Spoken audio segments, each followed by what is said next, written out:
നേരം വെളുക്കുമ്പോൾ എണിച്ചിട്ടായിട്ട് നമ്മൾ റീൽസ് ആക്കാനെല്ലാം പോയി. അതും കഴിഞ്ഞിട്ട് നമുക്ക് ക്ഷീണമായിട്ട് നമ്മൾ യോളുണ്ടാക്കി സർവത്തെല്ലാക്കിയിട്ട് കൊള്ളുന്നത്. അതുകൊണ്ട് നമുക്ക് നല്ല റാഹത്തായി ഈ കുടിച്ചിട്ട് അവൻ്റെ ഒരു സമാധാനമായി. പിന്നെ ഉച്ചക്കത്തെ ബിരിയാണി ആക്കുന്നുള്ള തിരക്കിലുണ്ട്.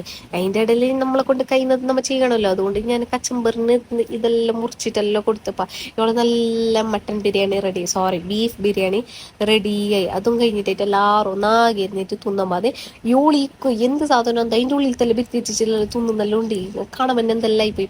അങ്ങനെ അതും കഴിഞ്ഞിട്ട് റസ്ക് എല്ലാം എടുത്തിട്ട് കുറേ ഈവനിങ് നമുക്ക് മുട്ട പൊങ്ങിയിട്ട് നന്നായി അതിലൊരു മസാല ഇട്ട് എന്തോ ഒരു പാങ്ങ് മസാല കളിയെല്ലാം കളിച്ച് കുറേ വൈബ് എടുത്ത് അതിൻ്റെ ഇടയിൽ രാത്രി നമുക്ക് ഗ്രില്ല് വൈബ് എടുക്കാന്ന് വെച്ചിട്ട് നമ്മൾ എന്താക്കി ഇതിൻ്റെ മസാല എല്ലാം ആക്കിയിട്ട് എല്ലാം സെറ്റാക്കിയിട്ട് റസ്റ്റ് ആക്കാൻ വെച്ച് ഈ ഓളെടുത്ത് ഈ പുളി കാണാൻ നമുക്ക് വായിൽ നല്ല വെള്ളം വരുന്നപ്പോൾ എന്തെല്ലാം ഞാൻ അതിൽ പുളി എടുത്തുകൊണ്ടിരുന്ന പാപ്പം.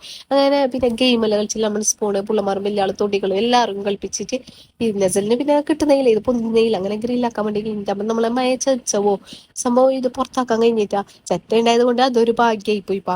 ചെറ്റൻ്റെ ഉള്ളിൽ നിന്ന് തന്നെ ആക്കി. അങ്ങനെ അയ്യോന് പാവപ്പാ അതിനെ നല്ലോണം ബേപ്പിക്കുന്നെല്ലാം ഉണ്ട്. അങ്ങനെ അതും കഴിഞ്ഞിട്ട് അതും കിട്ടിയിട്ടാകുമ്പോൾ നമ്മൾ നേരെ എന്താക്കി ഒരു ചങ്കിന്റെ പീസ് എടുത്തിട്ട് ഞാനും സാറും ഷെയർ ആക്കിയിട്ടല്ലോ തിന്നു. പിന്നെ മേസാവും അതിൻ്റെ അടുത്ത് മുസ്കെല്ലാം ചെയ്ത് ഈ മമ്മ നിൽക്കുന്നു യോളെന്ത് എപ്പോഴും ഫോണും പിടിച്ച് നടക്കുന്നേ നീ ഒന്ന് നിൽക്കുന്നുണ്ടോ പാവം. എന്നിട്ട് എല്ലാവരും തിന്നിട്ട് കിടന്നുറങ്ങി. അപ്പൊ താങ്ക് യു ഫോർ വാച്ചിങ്.